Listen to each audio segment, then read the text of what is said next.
Well, and I corrected myself as a failing. Failing. That's what I was going to ask. So you still have hope. I think, yeah, I have hope. Mm-hmm. But the notion that in 2026, my children have less civil rights than I had. A bunch of privileged mean girls complaining about privilege and trying to make fetch happen. Maybe the problem is that lots of people today are entitled whiners who have no perspective and no idea how good they have it. Sunny Hostin recently sat down for an interview where she called America a failed experiment.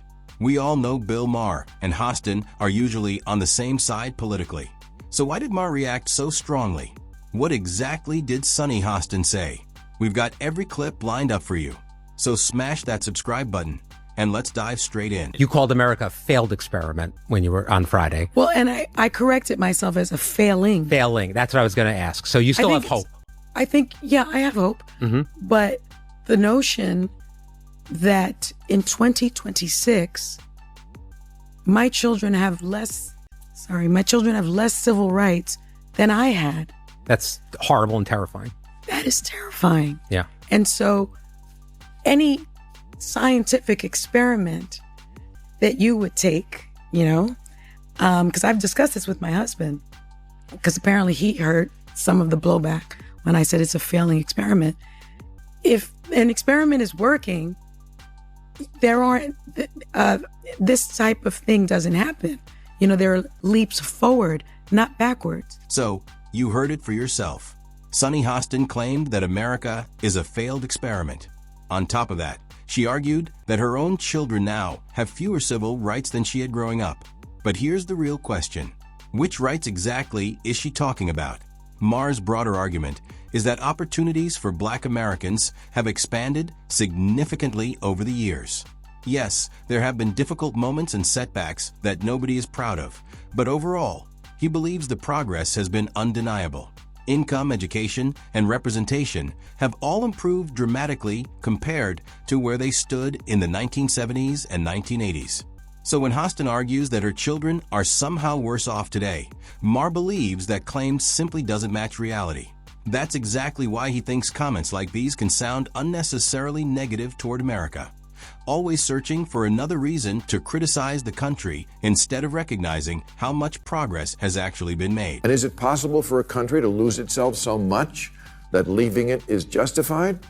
Yes, but we're not there yet, not by a long shot. And we don't need quitters. We need people who will stay and fix it. Maybe the problem isn't that America isn't worth defending. Maybe the problem is that lots of people today are entitled whiners who have no perspective and no idea how good they have it. Maher's response gets right to the point. He believes people like Sunny Hostin often come across as critics who no longer recognize how fortunate they really are. In his view, these are people who would find something to complain about no matter how much life has improved. Compare today's opportunities with those of 2 or 3 generations ago, and the difference is impossible to ignore. The improvement is enormous. Yet instead of appreciation, Maher believes success has been replaced by constant dissatisfaction.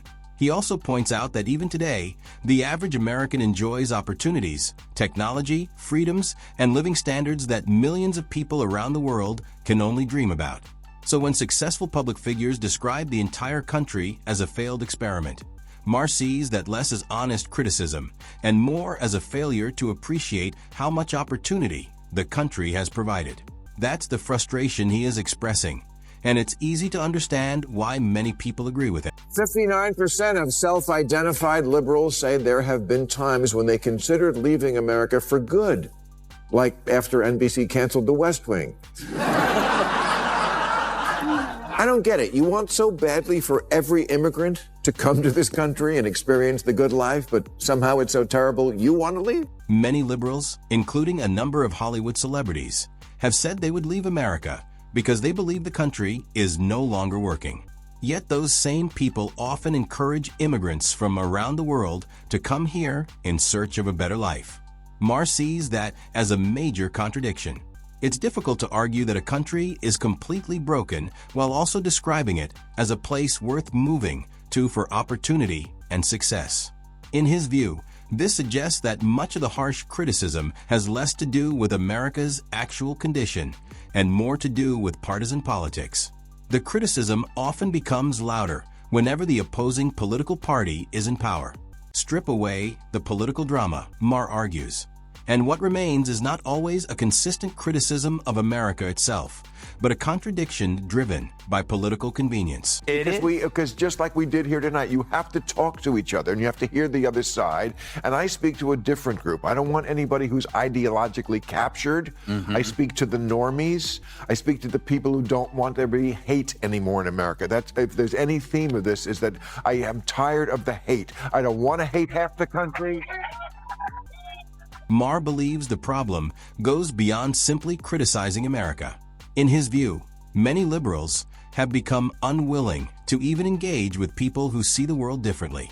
Rather than debating opposing ideas or sitting down for honest conversations, they often dismiss those who disagree with them entirely. Maher argues that this attitude is unhealthy regardless of political beliefs. He says he has grown tired of watching people label others as morally wrong simply because they hold different opinions.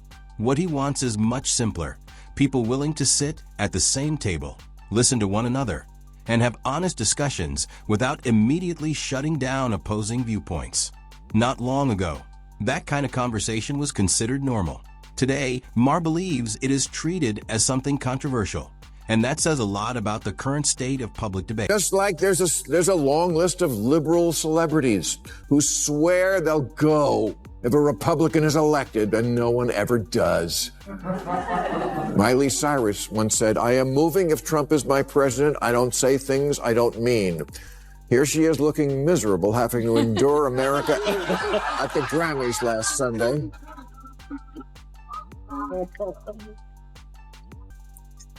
I guess she flew back from Tajikistan. Maher also points out something he believes is very revealing. Much of the anger directed at America is not really about the country itself. Instead, he argues it often depends on who is sitting in the White House. Remove Donald Trump from the picture, and much of the failed experiment language suddenly becomes far less common. That alone, he says, raises questions about where these feelings are really coming from. Despite all the talk about leaving America, the same people continue living here, building successful careers, earning large incomes, and enjoying the opportunities available to them. That naturally leads Maher to ask one simple question: if America is truly such a terrible place, where exactly would they rather go? Because despite its flaws, he believes the United States remains one of the best countries in the world to live and build a future. They also found that voters didn't just want Harris to distance herself from Biden. They wanted her to distance herself from what they believe the entire Democratic Party has become: a Portlandia sketch.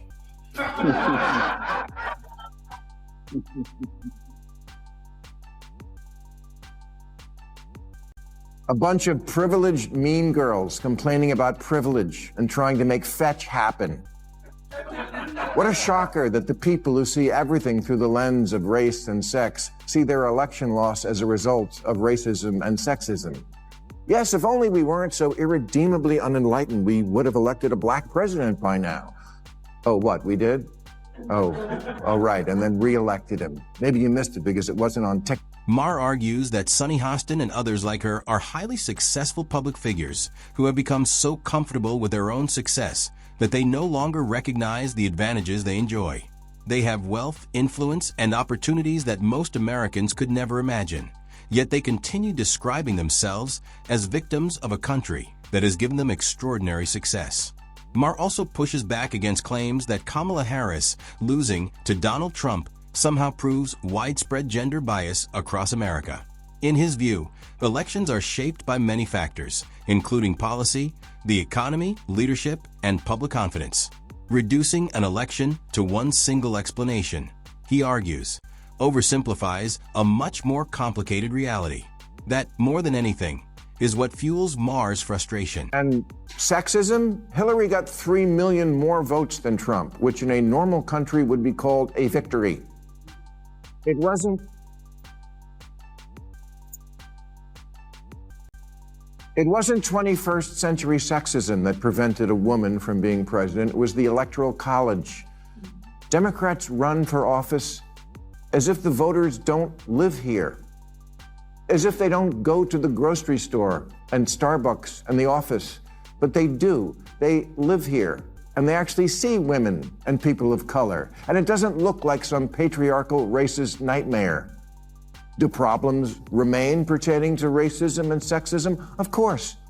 But a poll last year asked, if America is the greatest country in the world, more blacks and Hispanic Americans agreed with that than the white progressives. Interestingly, Sunny Hostin's opinion does not represent every member of her own community. While she describes America as a failed experiment, many black Americans strongly disagree and believe the country still offers enormous opportunity despite its challenges. Maher places responsibility for the Democrats' election loss on the party itself rather than the country. He argues Democrats have become disconnected from the very communities they claim to represent by focusing too heavily on ideas that appeal mainly to the far left, while overlooking the concerns of ordinary working and middle-class Americans.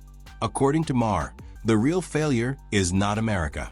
It is a political party that has slowly lost touch with the voters who once formed its strongest base. The votes are in. They don't want your pity.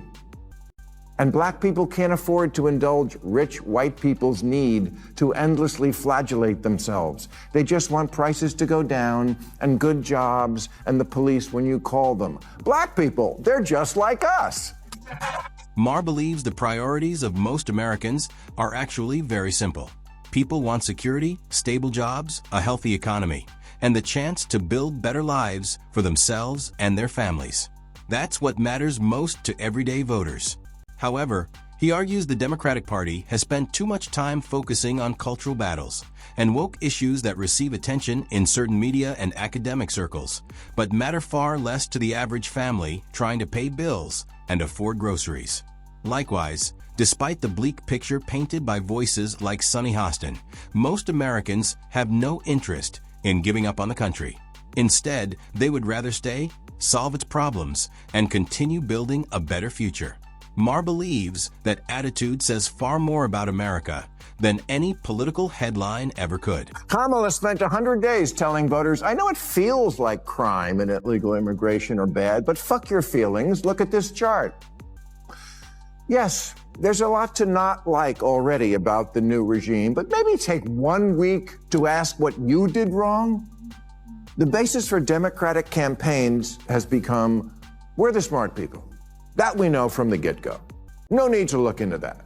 We know that a priori, which is a Latin phrase the red hat people wouldn't have a clue about. At the end of the day, this debate comes down to two very different views of America. One side believes the country is fundamentally broken, while the other believes it is imperfect, but still worth fighting for. Maher's frustration is not simply about politics. It is about what he sees as constant criticism replacing perspective and activism replacing appreciation. Most Americans, regardless of background, are not asking for ideological battles. They want stability, opportunity, and a fair chance to succeed. Sunny Hostin's comments may attract attention, but Maher argues they do not reflect the priorities of most Americans or even the views of everyone within her own community. Sometimes the loudest voice is not the one that speaks for the majority. And with that, we wrap up today's video. If you enjoyed it, don't forget to hit the like button. Subscribe for more videos like this. Thanks for watching, and we'll see you in the next one.